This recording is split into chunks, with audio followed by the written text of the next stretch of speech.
Announcer on Sydney's 2GB. This bloke's got 30 plus years up in the media, most of it in Sydney, some of it overseas and even some of it in the rural areas. In the old days we all used to go to the bush. And this bloke's a champion, a great Souths man, and most of you have probably spoken to him about South somewhere along the way. Would you please welcome Chris Smith, ladies and gentlemen. Smithy, we went through a raft of things that we could talk about tonight. I might just quickly touch on this game before I move on to the next thing. It's 23-0. It looks like it's 40, doesn't it? It does, because Parramatta can't tackle. They can't tackle one-on-one. The last 2 years, someone hasn't taught them how to tackle one-on-one. So whenever that happens, look at Tonga. He missed a tackle 5 minutes ago. Sando missed 3, I think, in the first half there. And isn't it sad that Sando misses those tackles in a Parramatta jersey? But poor old Parramatta, look, my father played reserve coach for Parramatta, so I got a little bit of a soft spot for them, but now Sando's over there, bugger Parramatta. Yes, we're enjoying it tonight. I know you wanted to say something about the situation of the Titans. They've just nabbed Big Dave Taylor from Souths. 1 minute you read about all these players are signing, and next minute you read that they're $30 million in debt. How does that work? Mate, exactly the question that I would ask. How does that work? When Souths went through some bad times in terms of being able to pay for the club, being able to pay for the football and Leeds club at the time, we didn't go out and buy $2 million players. Guys like George and others were trying to make the place work monetarily, financially. Surely the Gold Coast should be forced by the NRL to get their act together to pay the debt for $35 million, and not go out and buy Cronk and not go out and buy Dave Taylor. How does that work? Unless you're a Titan supporter, I don't think there's a rugby league fan in the world who would think that you're allowed to go out and buy $3 million players when you've got a $35 million debt. Do you hear all this talk, Smithy, about the folding the Gold Coast Titans? And I wonder myself, now Queensland could argue now to be perhaps the home of rugby league, and that's the second biggest city in Queensland. They can't fund one rugby league team? Well, you've got to live within your means, and that's the whole thing. And there are clubs like South Sydney at the moment and others that can teach other clubs how you live within your means. Now, whether that means that the Gold Coast have to go out and get Nathan Tinkler or a Nathan Tinkler sort of person, or a Clyde Palmer kind of guy, and go with what Russell has done, so we've got to get private ownership. That's the only way we can keep ahead. Whether they have to do that, I would have thought they need to do that, because we should be having 2 clubs in Brisbane, and we should have the Gold Coast, and those 3 clubs should be thriving at the moment. But because they spend more than they actually earn, they're in $35 million worth of debt. Well, get your act together before you start pulling players out of clubs like South Sydney, you know? Amen to that. Smithy, let's talk about you for a second. You're a Rabbitohs man through and through. You always have been. Let's go back to some of your earlier recollections. The 71 Grand Final. 71 Grand Final. I've still got the jersey from the 1971 Grand Final when I wore it, and I sat on my dad's. I was only 8 then, right? I know I sound old, but I'm only 8. I was only 8 then. But I remember standing on my dad's shoulders on that standing room area in front of the old Barwongle, the wooden Barwongle stand, when I saw Eric Sims kick his 2 field goals in 1971, and I got the greatest view. I don't think my dad saw any of the football, but I got the greatest view. And I've kept the jersey, and I've kept it in a bag, and my little boy, my Morgan, he's 7 years of age, and he wears that jersey to training during the week. And that's the jersey I wore in 1971. It's getting pretty tatty at the moment.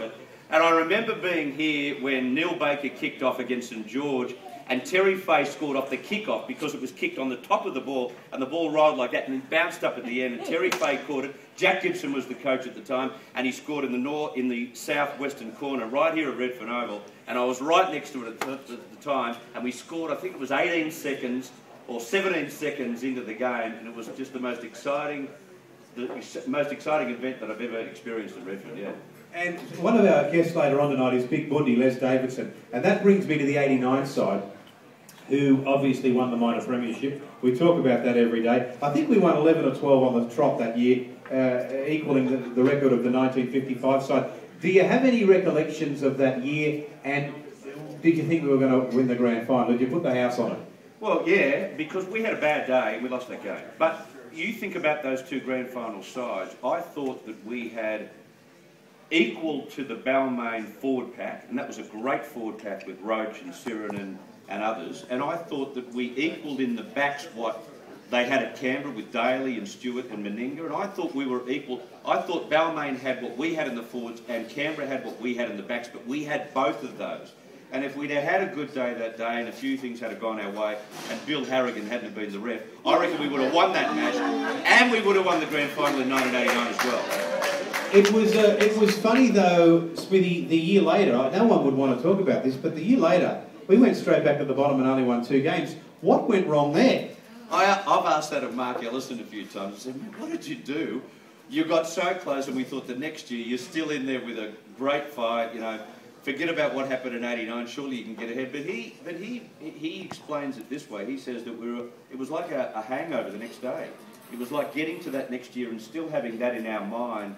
How the final series in '89 went so pear-shaped for us, and then when we started in the next year, we had that hangover, and we started badly, and they ended up. I think it was the bottom, absolute bottom, wasn't it, in 1990? Like, how do you do that? I think it was just probably in the first part of the year, losing a lot of confidence from thinking about what happened in the latter part of '89, you know?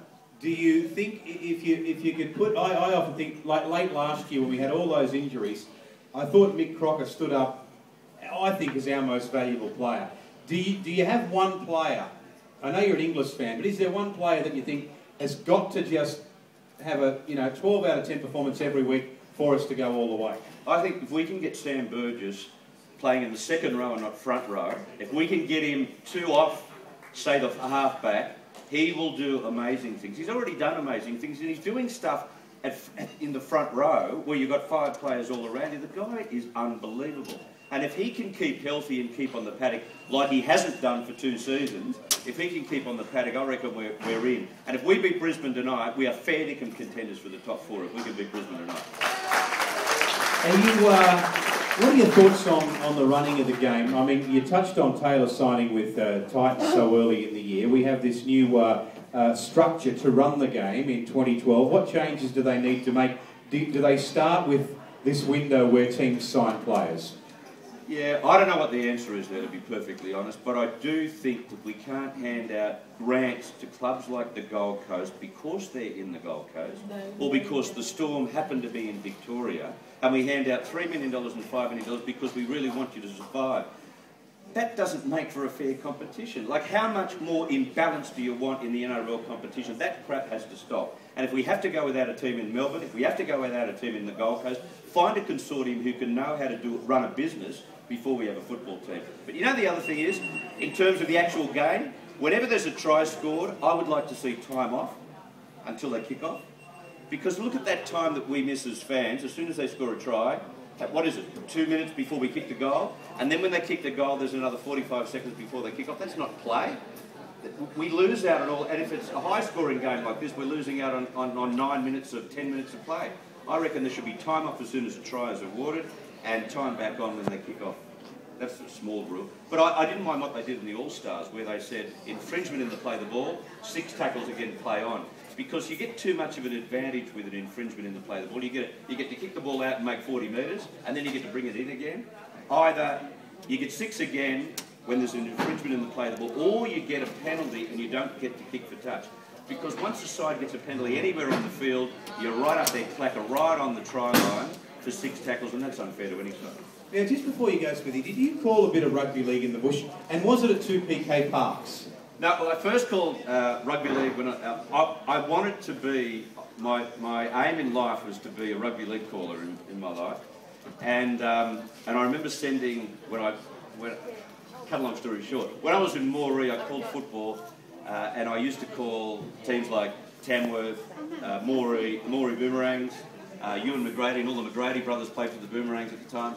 And I enjoyed myself so much. But one day I remember there was a big fight in the stands between the Maori Boomerangs and the Aboriginal girls, and they got stuck into the white girls, and it was on for young and old. So I turned around and called the fight, right?